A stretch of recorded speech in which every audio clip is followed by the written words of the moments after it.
Welcome to Buckeyes Tomorrow Morning for Monday, May 12th. I'm your host, Tom Orr. The Texas game in 110 days, the game against Michigan in 201 days. If you're planning your next event, make it unforgettable with Grateful Griddle, Columbus's favorite food truck, serving up smash burgers, gourmet sandwiches, and good vibes. Book your catering today at gratefulgriddleoh.com. All right, we're talking about the Ohio State quarterback battle, but we've talked about this in a bunch of different ways over the course of the year, and some of it has been, who's leading right now, who gives them a chance to do certain things on offense. This is more of a sort of a soft factor look at what does it mean to have the quarterback battle go into the fall, and where is it potentially going to be harmful? Where is it potentially going to be beneficial? Where is it going to be not make a difference at all? So we're going to be doing that at all with our buddy Tony Gerdeman of BuckeyeHuddle.com. Tony, it's not, this is not a new thing for an Ohio State quarterback battle to go into the fall. Frankly, it would have been a new thing to have the quarterback battle resolve coming out of the spring, but based on what Ryan Day said coming out of the spring and just a couple weeks ago, it feels like this one is a little bit of a horse race where it's been going back and forth a little bit, and they really are genuinely unsure on who's going to be the starter in game one. Yeah, kind of like the Devin Brown, Kyle McCord thing from 2023 that lasted, frankly, until the second or third game of the season when Ryan Day is finally like, yeah, okay, Kyle McCord is our starting quarterback officially. And this one, I don't know that it's going to go that far. I don't think he cared for having it go that far. And it was interesting last year when it was Will Howard and Devin Brown that he announced it pretty early on in fall camp. And it was just like, yeah, Will Howard has shown it. So Ryan Day is he'll whenever I think he finally knows in fall camp, that's when it'll be. But yes, I don't expect it to be named in July, like a Big Ten media days in Las Vegas. Ryan Day will be just up there doing his 15 minutes and be like, and by the way, based on what I saw this summer in workouts and weights, yes, we are going to name blah, blah for the starting quarterback. So then the question becomes, where is this going to have an impact on the team if that quarterback battle remains undecided into the second, third, even fourth week of fall camp or potentially beyond? I think the Kyle McCord, Devin Brown thing a couple of years ago, opening at Indiana, pre-Kurt Cignetti, Indiana was one thing. Opening with Texas, you do not really have the luxury of like, we'll figure it out. Like that's kind of a little bit of a different challenge this year. So whenever that gets decided, what kind of an impact is that going to have? And I think there are four different areas where I think the longer the quarterback battle drags out, it could potentially have an impact. The first one is just reps. Just the number one guy working with the number one offensive lineman, working against the number one defense potentially. It's real beneficial to get as many of those reps as you can. And while they've done, I think, a really good job of splitting those up over the course of the spring and finding ways to get multiple guys on the field and all that, you're still losing something by not having a number one guy in place and just being able to have, this is the guy, and this is him getting all of those reps during the spring and the summer and the fall. It's an interesting point because you've got guys splitting, as you said, sometimes you're the one, sometimes you're the two, but the entire time, it's not just the quarterbacks that are going through the quarterback battle. It's everybody else going through the quarterback battle as well. And they have to be part of it. And it's like, the receivers would probably just, let's get going. Like, and the offensive line, like, let's just have our guy and go so that we can get ready and just build on being a cohesive offensive line and a cohesive offensive unit. But it's like, instead, everybody has to take this journey along with the quarterbacks and they have to be part of it. And so, yeah, I think it impacts, and Tom, it even impacts the defense. Like, I'm sure the defense would love to see the best version of the offense, and you don't know what that is until you know who the starter is. So I think everybody just has to kind of put up with it and go along with it because it's the most important position in sports. Yeah, and that's why you have to get it right. But also, Ryan Day talked towards the end of spring, or maybe right after spring, about how you have so few chances to play as a quarterback and so few chances to play as any kind of football player. But in terms of the quarterback and reading the defenses and all that kind of stuff, you play, in high school, you're playing about 11, 12 games a season, something like that. He talked about basketball players getting to play 5-6 games a weekend. Soccer players can play 4 or 5 games a weekend. Football players are playing maybe a dozen-ish games. over the course of the year, those practice reps are precious as well. And getting to, in this case, we're looking at a lot of stuff like just reading the defenses, going against, recognizing coverages, getting into the right calls, all that kind of stuff. Those reps, you're still splitting those up, so you're losing opportunities there. Sort of related, and you sort of talked about it there a little bit with the wide receivers, is just the chemistry. We talk about this all the time with quarterbacks and wide receivers, where so much of the stuff is timing, so much of the stuff, and it's real fine, minute detail stuff. If you don't know who the number one quarterback is, you're probably working with the number one and the number two guy quite a bit, and you don't have quite as much opportunity to just sort of build up those numbers. They have, what was the old, like Paris Campbell, was it 10,000 catches in an off season, something like that? Back in the Paris Campbell, Terry McLaurin kind of days in the Ohio State wide receiver room. Right now, the meter is not spinning quite as fast in terms of working with specific quarterbacks and specific wide receivers to build up that chemistry. Yeah, and that's a lot of what the summer is for as well. And quarterbacks organize those things, and you get the group text and like, hey, who wants to go throw? Who wants to go do this?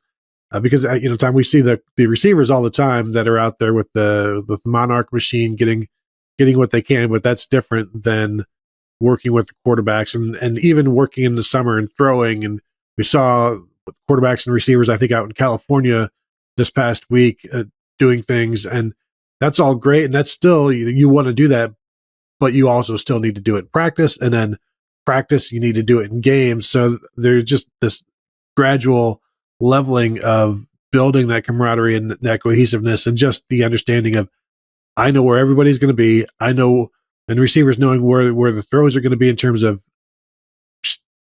what kind of throws. At least both of these guys are right-handed, Tom. At least you don't have to deal with the you talk about the minutia, the different, the rotation and things like that. So at least they have that. But they are just college. They are college kids, and we know college kids. A lot of things just flow off of them. But still, like you've got to.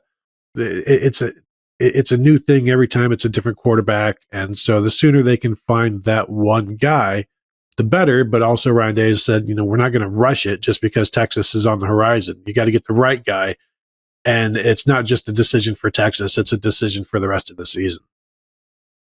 The third thing that I wanted to talk about is one of those things that I think people may just kind of roll their eyes at, but that's leadership. And man, oh man, do we sure hear the coaches talk about the importance of leadership. And we hear Ryan Day talk about leadership in terms of the quarterback battle and establishing guys as leaders. And that quarterback has to be a leader on the team, but until that quarterback is officially the starter, I don't know how easy it is to really truly be a leader on the team. And then if one of them is, and then he doesn't end up winning the job, okay, then what? So it feels like there's, I don't know that people are going to view this as important as getting reps against the defense and all that kind of stuff, but just internally on the team, that feels like a big deal to not know who your starting quarterback is, just from a leadership perspective. Yeah, and it was like when Will Howard came in, he made it a point to get to know everybody. That's part of being a leader. That there's nothing going on in practice. He's making sure he knows everybody in the weight room and, just in workouts and voluntary throwing sessions and things like that, just getting to know people. We always ask quarterbacks that are like asking Julian Sayin or Lincoln Kienholz back in the winter, back in the bowl games, like, can you lead without being a starting quarterback? How do you do that? And they're always like, of course you can lead. You can do different things, whether it's not necessarily scout team, but leading your classes. James Laurinaitis, we talked about some of the stuff he said in the spring. Be the leader of your class. And we know they're both in separate classes, so be that leader. But then also it's the idea of knowing that you can be relied on in 3rd and 2 down at the goal line. That was something that Lincoln Kienholz said this spring. Like, that's the one thing you want to show your team. However you do it, show it in all facets. Julian Sayin said, first one in, last one to leave, that sort of thing, where that's where the leadership, where you want to show that you can be relied on in all situations and that you can come through in the clutch and make the play. And you can do so much of that in practice and in the football facility, but really it still comes down to the games, executing in the games. Will Howard was able to do that here and there, but it's a very tough ask to be that leader. And doesn't come naturally for young guys, and both of these quarterbacks are relatively young. Yeah, relatively young, not a lot of reps, as we talked about earlier, both in practice and on games, and just in the locker room as well, in terms of that leadership role. So yeah, so that's definitely the third area. The fourth one, this is one that I wrote down, and I thought, well, this isn't really as big a deal now. This is kind of a thing of the past, where this is one area where you probably in previous years this would have been right at the top of the list, and that's just sort of roster management and keeping guys playing, not losing someone to the transfer portal.